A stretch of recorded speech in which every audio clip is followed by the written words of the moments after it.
like from us, it's going to join. We're say that again.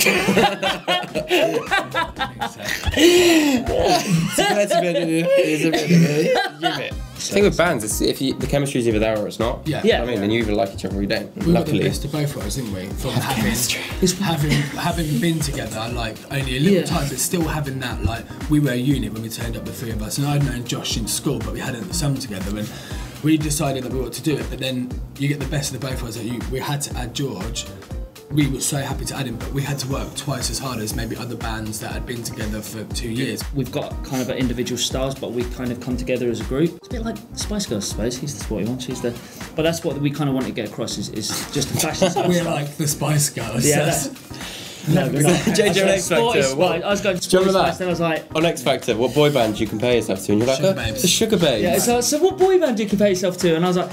You know, there's some amazing bands out there, but you know, I think it's like the Sugar Babes. And I was like, what? So it's pretty bad.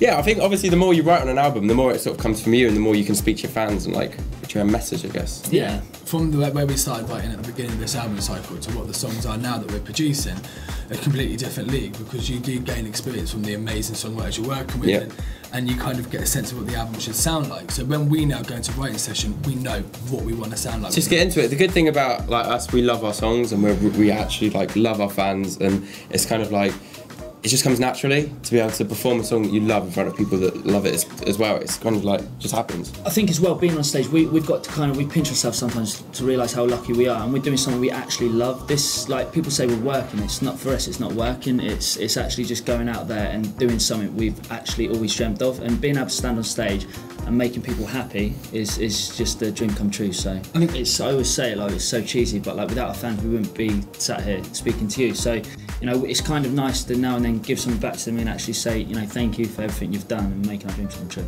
Ah, you cheese ball. That was so cheesy. Cheesy puss. That was amazing though. It was more cheesy. So cheesy.